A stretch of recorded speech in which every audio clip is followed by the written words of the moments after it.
사업이나 기업의 성공을 다룬 어떤 그런 자기 개발서들이 있죠. 나는 이래서 성공했다. 나는 뭐 이래서 뭐 잘했다라고 하는 뭐 일종의 뭐 자서전도 있고 뭐 자기 개발서도 있고 여러 가지 있지만 그럴 때마다 등장하는 주요 내용은 바로 초심입니다. 근데 어제도 제가 운동하고 들어와서 TV를 잠깐 보는데 어떤 그런 그 솔루션을 하는 프로그램입니다.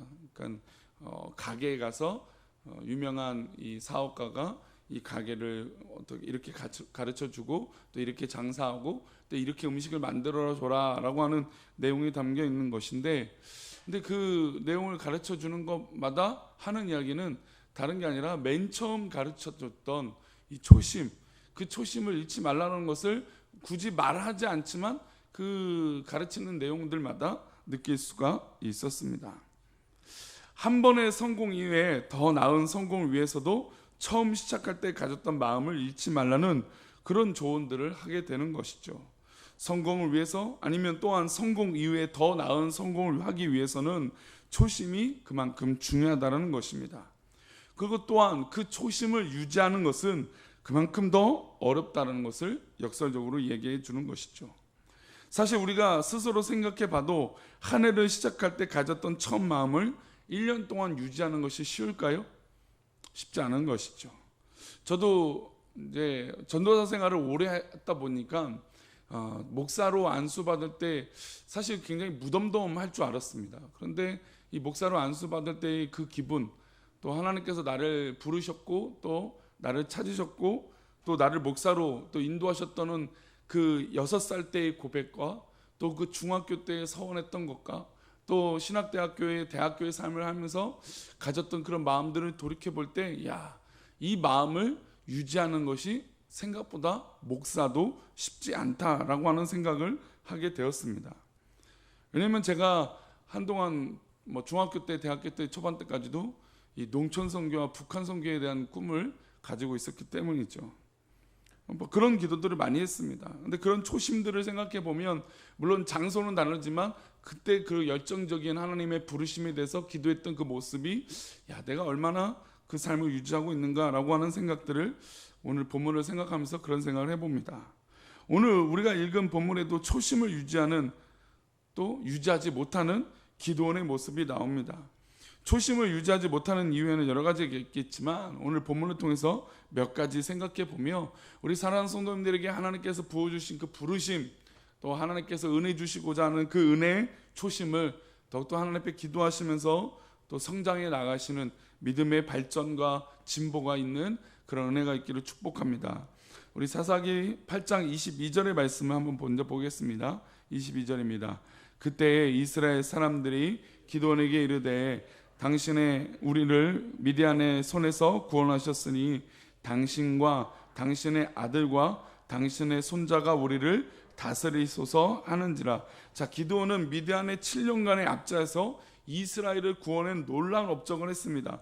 게다가 기드온의 300용사라고 하는 상징적인 숫자, 이 300명을 데리고 저 미디안 대군을 물리친 놀라운 일을 감당하게 된 것이죠. 그래서 이 놀라운 일들을 감당한 이 기드온과 기드온의 자녀들과 그 후손들을 향해서 이스라엘 백성들이 이렇게 요청을 합니다. 이렇게 잘 다스리고 전쟁을 이긴 위대한 이 사사인 기드온이시오, 당신과 당신의 아들과 당신의 손자들이 우리를 다스리소서라고 얘기하고 있습니다. 왜 이런 얘기를 했을까요? 그 당시 이스라엘 민족에게는 무엇이 없었습니까? 왕이 없었습니다. 다른 민족이나 다른 나라들처럼, 다른 족속들처럼 왕이 없었습니다. 그래서 기드온이 이런 엄청난 업적을 이루니까 당신이 우리의 왕이 되어 주시고 당신의 아들과 당신의 자녀들, 손자들이 우리의 왕이 되어 주십시오라고 요청을 하고 있는 것입니다. 하지만 사실 이때까지만 해도 원래는 이스라엘 민족을 다스리는 것은 레위 지파의 몫이었습니다. 그러나 레위 지파가 타락하고 하나님을 떠나니까 그 이후에 나라가 계속해서 혼란에 빠져 있었던 것이죠. 그런 모습이 바로 나타난 것이 사사기의 말씀입니다. 이스라엘 백성들은 강력하게 왕을 요구하기 시작했습니다. 그리고 끊임없이 치러 올라오는 또 이스라엘 민족을 공격하는 저 무리에 대해서 대응할 수 있는 왕을 요구했죠. 어떻게 보면 참 맞는 말입니다. 왕을 요구해서 좀 나라가 안정적이고 이 모든 것들을 통치해서 이스라엘 민족이 하나로 잘 이끌어 나가게 해달라고 하는 이 요구 맞는 것 같습니다. 기드온을 통해 미드안을 물리치는 짜릿한 이스라엘 민족들이 경험을 하고 나서 야, 기드온이야말로 우리를 다스리는 강력한 왕이 될 충분한 조건이다 라고 생각했습니다. 그러나 생각해 보시면 인기라는 건 잠시 얻을 수 있습니다. 왜냐하면 이것은 하나님께서 허락하신 왕이 아니기 때문이죠. 그로 말미암아 기드온이 인기는 얻었습니다. 그러나 기드온이 죽고 나서 어떻게 될까요? 기드온이 죽고 난 이스라엘 민족에 대한 반응이 35절에 나와 있습니다. 우리 35절 말씀 읽어보겠습니다. 또 여룻바알이라 하는 기드온이 이스라엘에 베푼 모든 은혜를 따라 그의 집을 후대하지도 아니하였더라. 보시면 이 구절 자체가 13절 얼마 지나지도 않았습니다. 기드온이 죽고 나니까 그 인기가 한순간에 사그러들었던 것이죠. 그리고 그 기드온이 했던 그 모든 은혜를 따라 이스라엘 민족들은 기억하지도 않고 그들의 민족 그 후손들에 대해서 좋게 여기지도 않았다는 것입니다. 즉 인기라는 것이 그렇습니다. 사람들이라는 것이 그렇습니다. 물론 우리가 잘 알다시피 우리가 대통령을 뽑고 그러고 나면 보통 매 대통령이 지지도가 얼마까지 올라가시는지 아십니까? 보통 60, 70% 이상 올라갑니다. 초기 대통령이 뽑히면 그래요. 매번 어떤 대통령 우리 선거 역사상 다 그렇습니다. 당선이 되면 야, 저 대통령이 우리 민족 이 대한민국을 잘 이끌어 줄 거야 라고 하지만 그 이유가 되면 수많은 정치적인 입장차와 또 물론 잘못하는 것도 있고 잘하는 것도 있는 그런 의견의 차이에 있어서 그 인기의 지지도는 한순간에 나락으로 떨어질 때도 있다는 것을 우리는 잘 알고 있습니다. 그의 연장선인 목회자는 어떨까요? 목회자도 마찬가지죠. 아무리 순간에 인기가 있고 잘하는 것 같지만 하나님의 인도하심과 하나님께서 역사하지 않으시면 그 인기와 그 모든 상황들은 한순간이라는 것을 우리는 기억해야 될 줄 믿습니다. 인간의 인기는 바로 그렇다는 것입니다. 그래서 저도 이런 초심을 생각해 보게 됩니다. 하나님께서 주시는 이 은혜를 따라 겸손해야 된다. 그러나 내가 한 것이 있다면 이제 이 말씀을 이제 금요일날 하려고 하는 것인데 내가 했다라는 것이 한 가지라도 있는 그 순간부터 나는 그때부터 끝장이구나라고 하는 것을 기억해야 된다는 것입니다. 바로 기드온의 모습은 그것을 상징하고 있습니다. 게다가 인간의 연약함이란 이 사사기 8장의 내용에서 나올 수 있어요. 제가 오늘 서론에 말씀드린 초심, 이 초심에 대해서 문제가 생기는데요. 우리 23절, 24절 말씀을 보겠습니다. 23절 먼저 볼까요? 8장 23절입니다.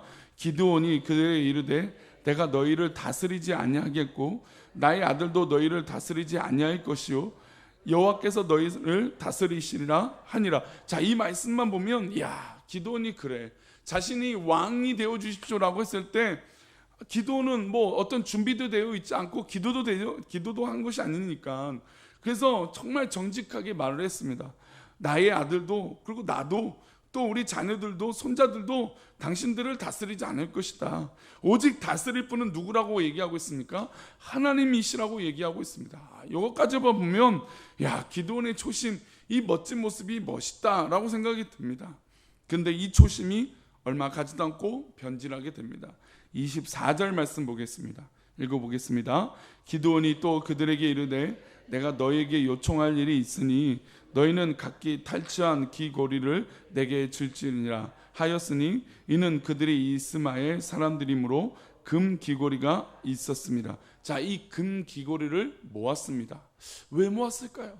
이들이 이 하나님께서 다스리실 것입니다. 다스립니다. 라고 이 기드온이 멋지게 얘기해 놓고 이 기드온이 왜 이스라엘 백성들에게 사람들에게 귀고리를 나에게 달라고 왜 얘기할까요? 이 금덩어리를 왜 달라고 했을까요? 그것은 27절에 나오는데요. 27절 보겠습니다. 기드온이 그 금으로 에봇 하나를 만들어 자기의 성읍 오브라에 두었더니 온 이스라엘이 그것을 음란하게 위함으로 그것이 기드온과 그의 집에 무엇이 되었습니까? 올무가 되었습니다. 물론 이가 이 에봇을 상징적으로 우상으로 만들려고 하는 의도가 있었는지는 나와 있지 않습니다. 그럼에도 불구하고 그가 살아있는 동안, 살아있죠. 아직 죽지 않았습니다. 죽은 이유는 33절이잖아요. 그러니까 죽기 전에 이 에봇을 만들었는데 이스라엘 백성들이 그것을 우상하고 음란하게 여겼던 것입니다.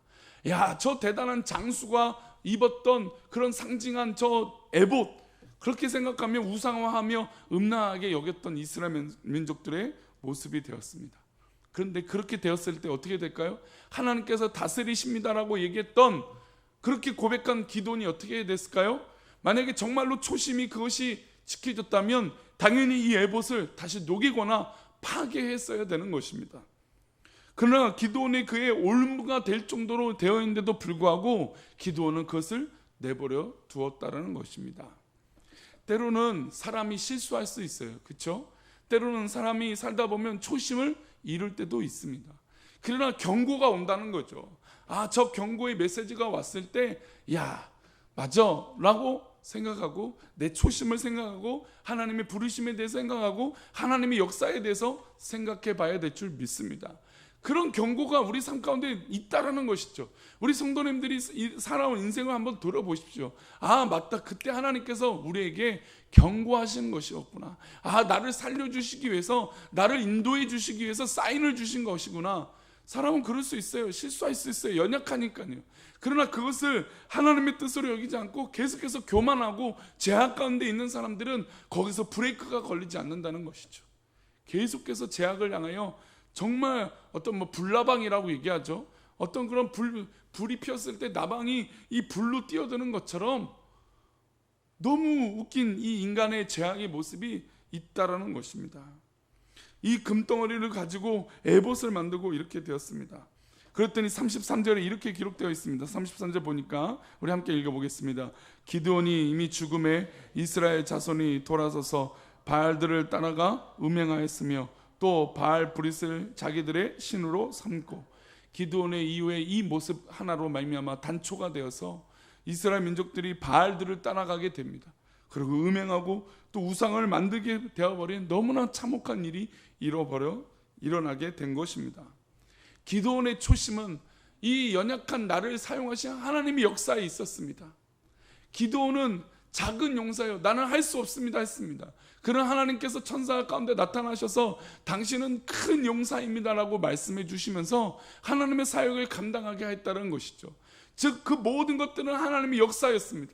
어떻게 기드온의 300용사가 미디안의 대군을 이길 수 있었습니까? 하나님의 역사가 아니면 그럴 수 없다는 것이죠.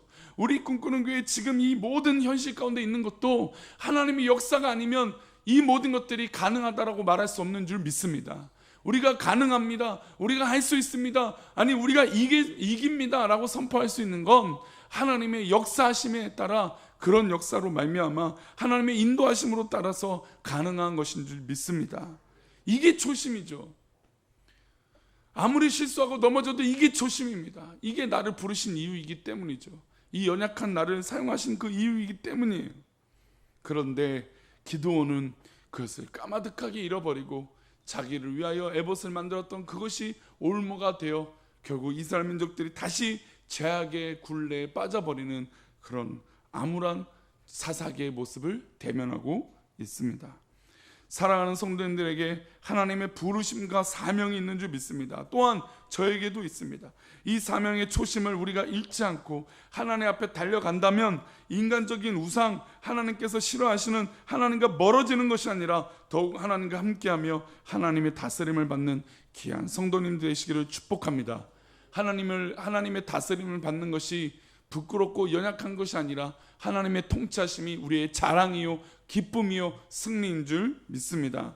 우리 함께 또한 우리 맥체인 성경 읽기표 말씀 가운데 우리 마가복음의 말씀을 한번 보겠습니다. 마가복음 7장입니다.